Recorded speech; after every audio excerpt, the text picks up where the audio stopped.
PNP ang in charge at siya ang nagsasabi kung sino ang pwedeng pumasok at hindi pumasok. Kausap namin yung aming ICC lawyer and sinabi niya this has never happened before at sinabi niya na it's craziness. Inaasahan po na magsasalita ngayon si DBBM sa publiko. Ano inaasahan nyo? Ano mga paliwanag ba? Or accusation pa rin? Ano bang inaasahan nyo? Ano pa bang pag diba?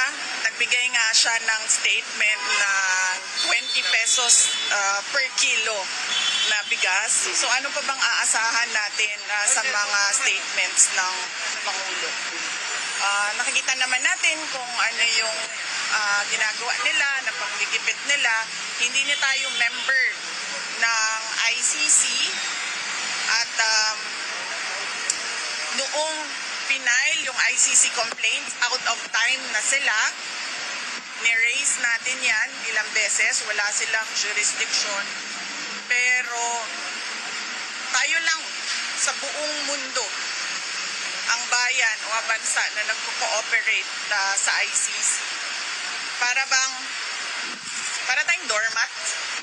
The Philippines is like a doormat for other countries, not just the ICC, no. Kung sino man yung sumasamantala sa ating bayan. Yeah. Nakakalungkot dahil saan ka ba nakahanap ng bayan na yung kanyang citizen mismo ibibigay niya sa dayuhan. Nakakahiya bilang isang Pilipino. But were you able to talk to your dad? Kung ano po yung sitwasyon niya currently, nung bago siya umakyat at currently na nakaakyat na siya dun sa train? Nagkausap namin kanina pero medyo choppy kasi yung signal dun sa loob kasi ginajam yung signal. Naintindihan ko lang naman sa kanya, sabi niya na wala tayong magagawa. Parang the way I say it, sabi niya, that's life, kesera-sera. But then I told him na some instructions on what to say and what to do. Pero sa totoo lang, dapat hindi talaga yan umalis ng bansa si President, former President Rodrigo Duterte. Pag unalis po, susunod po ba kayo? Yes, meron na pong arrangements kasi kailangan ko kausapin yung mga abogado doon kung saan man siya dalhin. Pupunta ako at pupunta yung mga abogado and doon kami mag-uusap kung ano yung mga gagawin.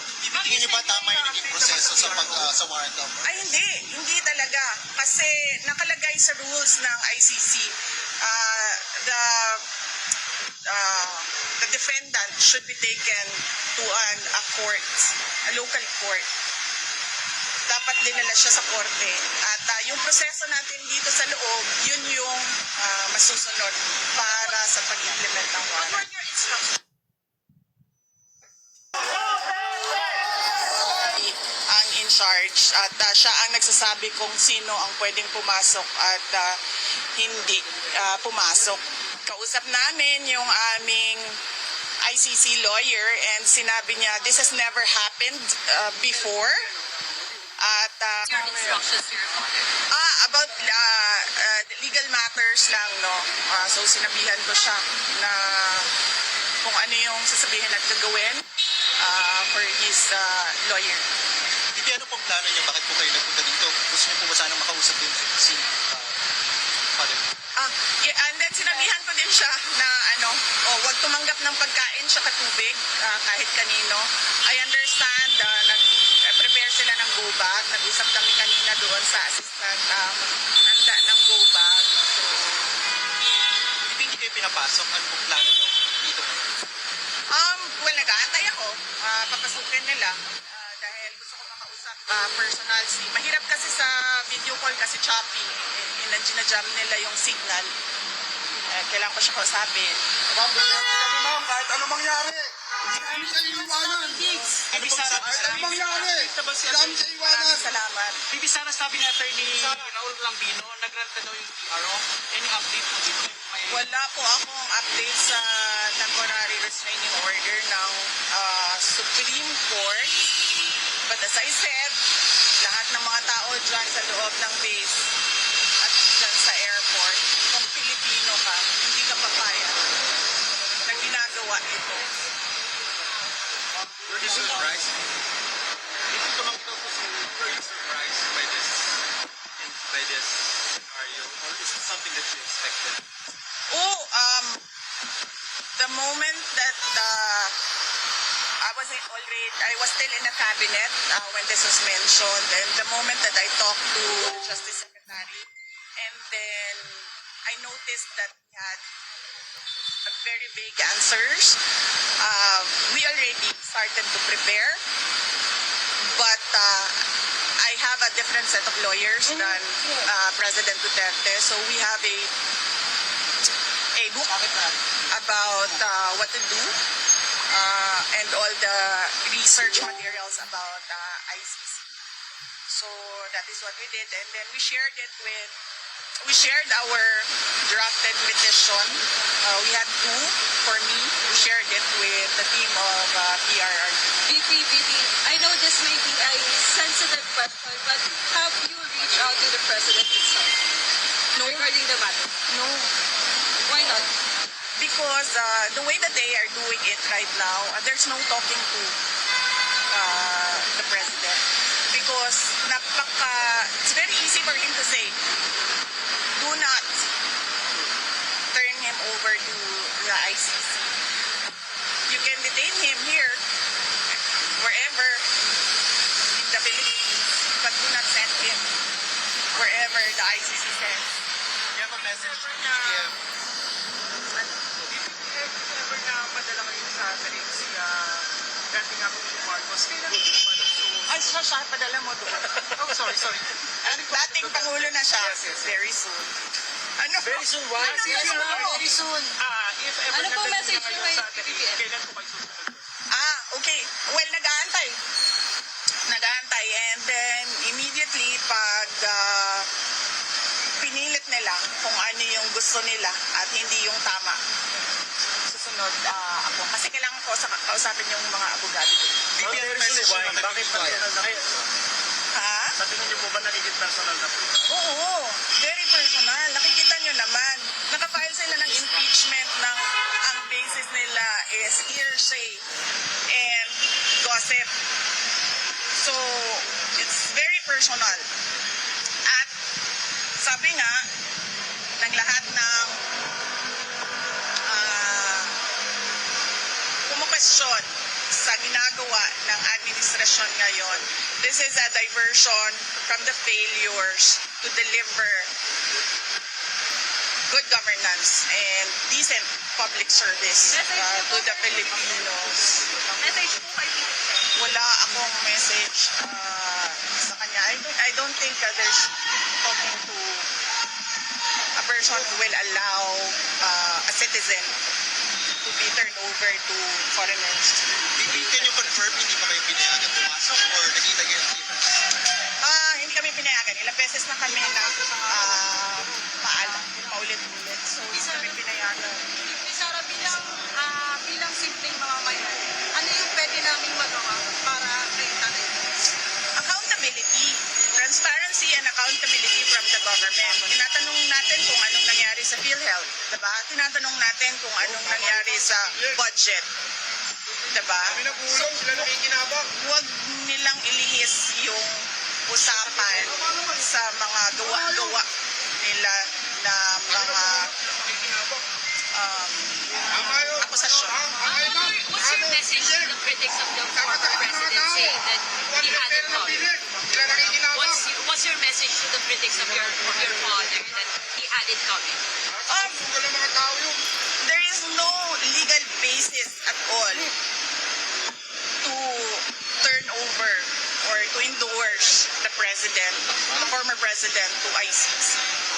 So, wala silang, kung para sila sa justice at sa batas, walang batas dito eh. So, nasaan sila? So, does that mean na parang he had it coming even if hindi sumusunod sa batas?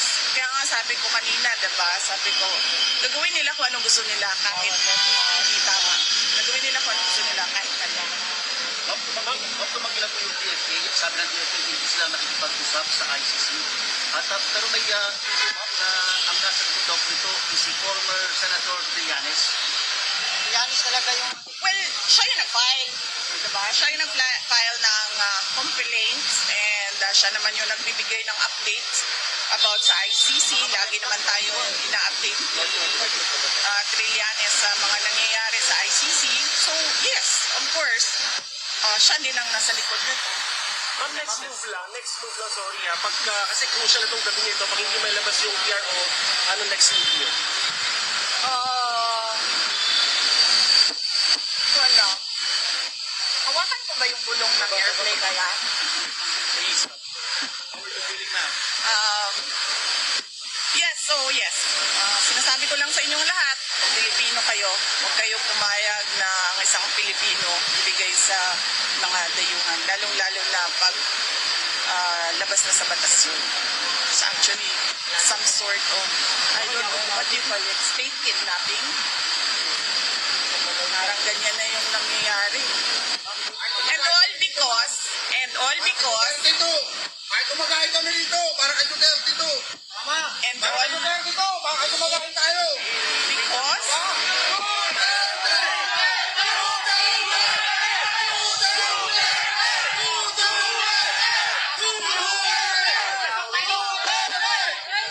Wait lang po, guys. Pag na po si Vice President, go Vice. Go Vice. kalimutan. Wait, ano yung consider ma'am na? Kahit kumakain kami dito. Sa PRO, ma'am. Kaya pa rin. Kalimutan. State kidnapping. State kidnapping ka na lang. Yes. And all because mukhang matatalo sila sa midterm elections. Dahil ang lakas ng vote rate sa 9 candidates na PDP laban. At mag-ingat kayo I warned you about the budget. Ano ko, ma'am? I'm warning all of you about election cheating. Tama ko, ma'am. Ano do you think should be held accountable sa mga nangyaring senaryo ngayong araw na to? Sino? Ang entire administration. Yes. Ma'am, pag di natin magpupusidente, di natin magpupusidente. Ma'am, Yes. Kasi sobrang lakas ng black voting ngayon. Lumalakas at nag-snowball yung black voting ng 9 candidates ng PDP laban. At hindi lang yan. This is all about the 2028 elections. And I'm warning you, kung meron man 2028 elections. Nakita nyo na, di ba? Sinimulan nila sa People's Initiative. Hindi sila nagtagumpay. Kasi umalma yung mga tao. Imagine mo, bibilihin yung pagkatao mo para sa kagustuhan nila na hindi umalis sa pwesto. Tapos, sumunod ay impeachment para tanggalin yung kalaban, posibleng kalaban. Ngayon, dahil lumalakas yung PDP block voting of 9 candidates, natanggalin nila si President Duterte. Okay naman siya. Sinasabi niya kanina, sabi ko, nandito ako sa labas ng gate, hindi ako makapasok. Sabi ko, hindi kita personal na mabigyan ng instructions, pero tinext ko na, sabi ko, minessage ko sa kanila lahat na kung sino man yung nandun sa loob, ano yung kailangan mong gawin. And then he said na, huwag ka na magantay dyan, umuwi ka na. So, hindi ko rin naman magawa na iwanan ng ating dating Pangulo. Hindi dahil tatay ko siya, pero dahil hindi ko matanggap na nagiging doormat tayo ng mga dayuhan. Ganito lang tayo, mga maliliit na mga tao kung ikumpara mo sa ibang bansa. Pero, alam mo yun, dapat may pride tayo ba? dapat tayo kampi kami Pilipino. Ma'am, how is he taking this? Magkaisa tayo. Nagkausap kami kagabi.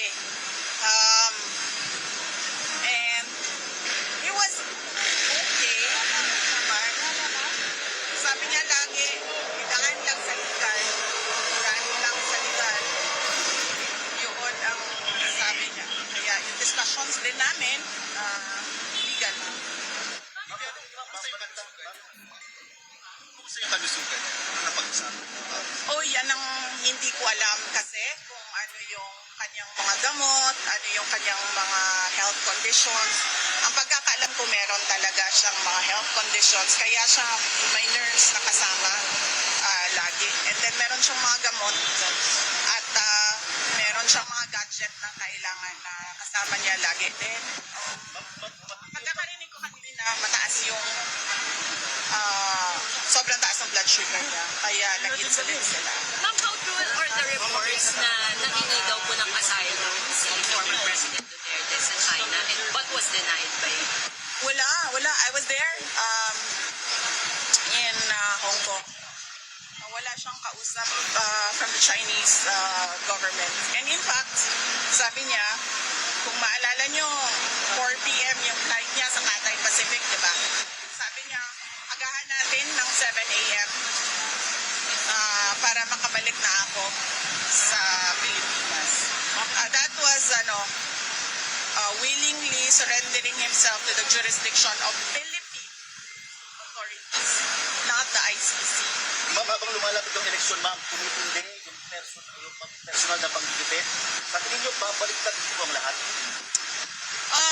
Kaya nga sinasabi ko kanina, sir, nandyan yung tao. I mean, tagalin man nila si former President Duterte sa equations at midterm elections, nandyan yung taong bayan at lumalakas yung block voting ng PDP 9 candidates. Pero sinasabi ko sa inyo kanina, mag-ingat kayo sa election cheating. Matindi ito. Ma'am, do you consider din po mga, since tapos na po yung alliance with President Marcos, meron bang discussion before during the campaign kung po dito sa ganung congressman o kung you ask President Marcos, meron bang promise About the ICC, we did not discuss anything about the were there ICC. discussions before this? No, with President Marcos, no. There were no discussions with President Marcos except that I wrote him a letter and then he replied regarding the ICC and that there will be no cooperation with the ICC. I will release that letter. Ma'am, kung mag-yes ni Gadea, sino ba kasama niyo sa plane? Ako hindi ko alam. Sorry. Alam ko lang yung mga hindi nakasama sa plane, nasa labas. Kasama sa TV? Nandoon si Kitty sa labas. Yes. And common law, kayo na sa labas. Yes, si Hanilet na nandoon din. Ma'am, how are you feeling, ma'am? Ito bang nakasama? I'm okay.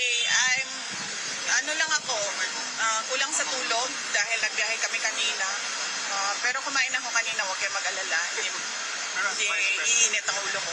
ma'am, as Vice President, hindi ko pinapayagan. Para kung nagagawa yung principles na power here. Wala tayong magawa eh. Kung susunod sila sa yung Philippine National Police, kung susunod sila sa illegal na mga orders, wala tayong magagawa. Yun yung desisyon ng Philippine National Police. Mag-implement sila ng illegal orders. That's what they did with Yusek Zulaika Lopez. So it's not surprising that it is happening now. Ma'am, may mga balita na kayo daw po, dinadawit mo kayo dito po sa issue ng ISIS. Sa tingin niyo, ma'am, baka kayo na po ang pinag-create after this? Oo, sinabihan ako ng nanay ko. Sinabihan ako ng nanay ko, sabi niya, mag-ingat ka dahil ikaw ang susunod.